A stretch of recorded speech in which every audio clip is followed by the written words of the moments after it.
Disclaimer, I'm not re-mentioning stuff from the previous videos. If you, for some reason, have minimal knowledge on the basics of the Mario series, check out my last video on Super Mario Bros.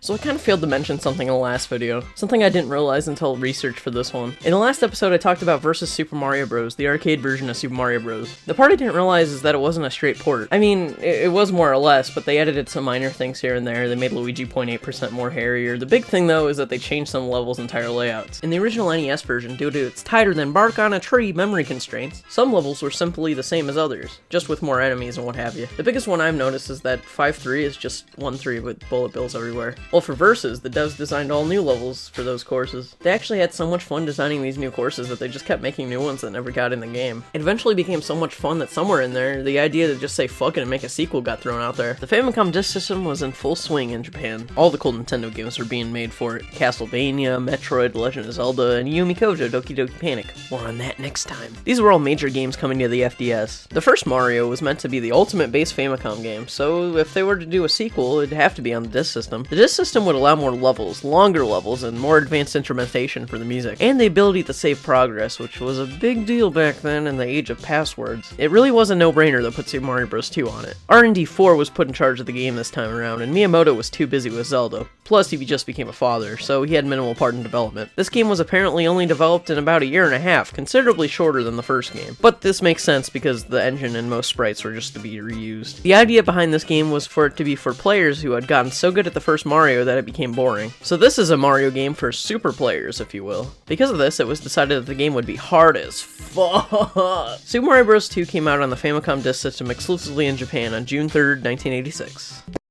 スーパーマリオブラザーズ2はさすがディスクで面白い。下手くそ。うかーもう。ゼルダの伝説もさすがディスクで面白い。下手くそ。ムカーチェッカ。ムカッとくるけど。やればやるほどディスクシステム。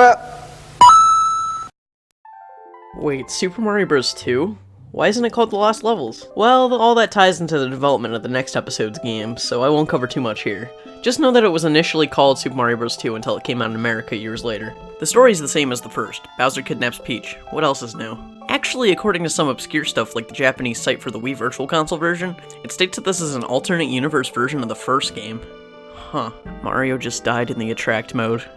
This is a bad omen. The first thing you probably notice about the title screen here is that instead of the option of single player or multiplayer, you choose between playing through the game as Mario or Luigi. Now what's the point of this? Up to this point, Luigi's always been a palette swap. Well, here's where we first see the weirdness of Luigi. Not in his personality quite yet, but in his playstyle. Luigi can jump considerably higher than Mario, but as a trade-off for this, his traction is just god-awful. This actually makes the game even harder. So yeah, stick with Mario, who plays exactly the same as in the first game. Something I haven't seen anyone mention, but I swear is so after playing the game with him, I'm pretty sure Luigi takes longer to fully run. I can't confirm this, but it just seems that way, I don't know. FUCK! Look at me guys, I'm a retro game reviewer. Ass.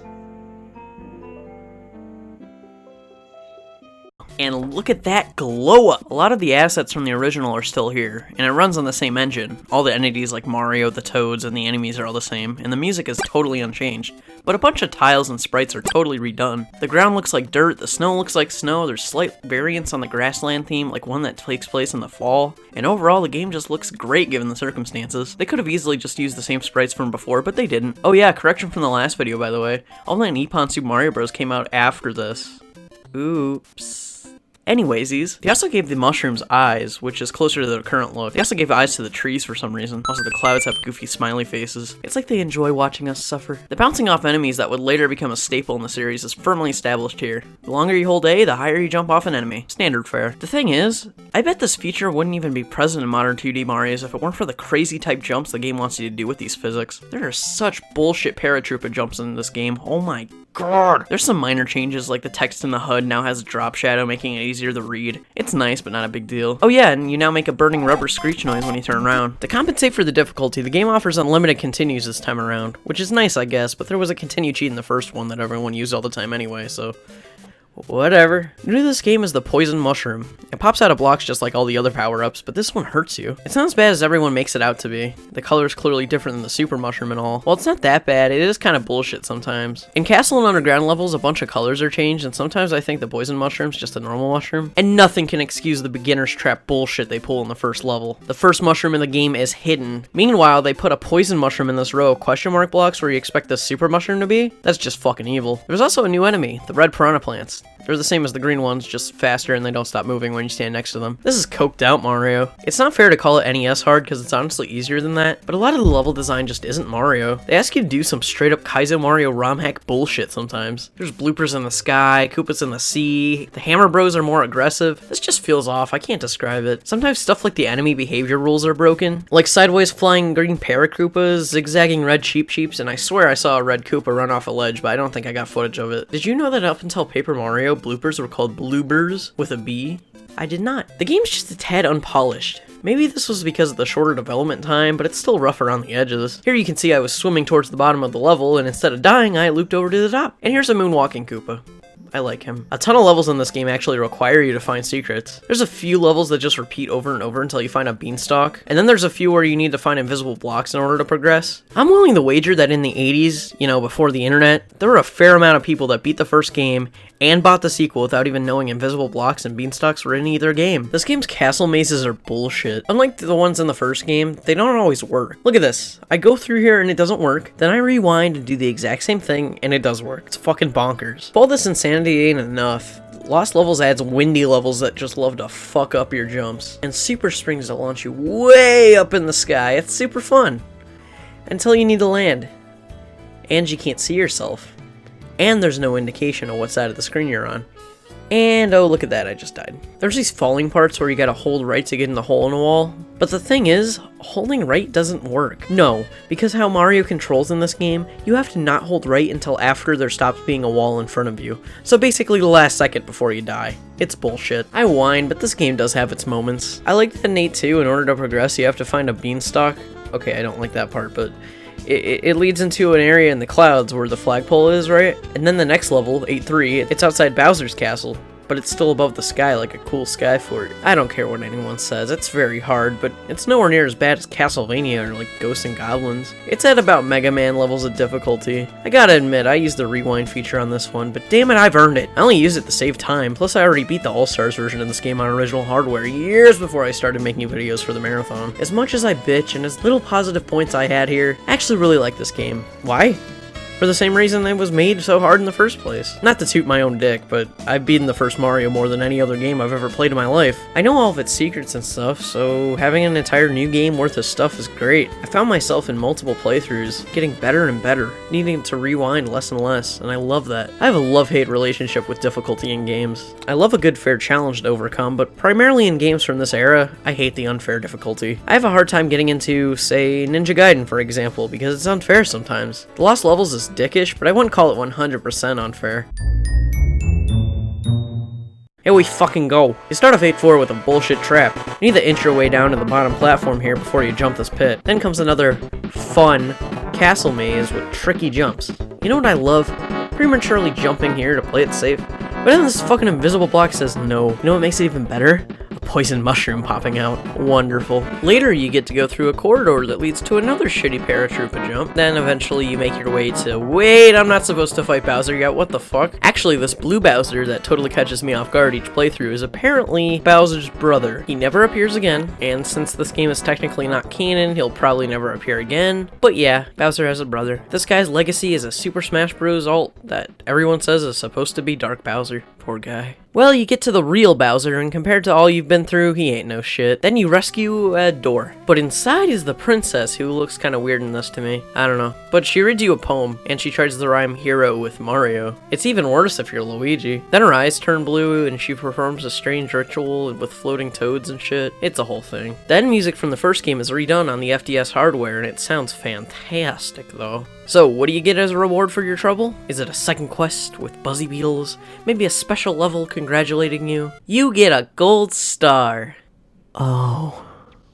Okay, it's a little more complicated than that. You see, this game has something of a post-game. If you beat the game without using warp zones, you unlock a 9th world. We present Fantasy World. Let's try 9 World with one game. Ooh, the English is strong with this one. You only get 1 life to finish World 9, and if you beat 9-4, it repeats infinitely until you game over. World 9 is weird as fuck, even for Mario standards. Nothing makes sense here.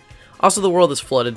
Hope you don't mind. This world breaks all the rules. All courses except for 9-3 are underwater, but like, not in the sea, but like, it seems like a flood, like above ground. And you can't hit these blocks because they're underwater, but then why are they here? And there's these weird pipes. It's a strange world, dude. Then in 8-3, it's an outdoor castle with no Bowser. And then 8-4 is a nice little level that simply has Japanese text reading, "Thank you." How nice. But that's not all! Every time you beat the game, you earn a star on the title screen. If you get 8 stars, that means if you beat the game 8, count them 8 times, you get 4 bonus worlds. That's utterly ridiculous. Who would play this game that many times?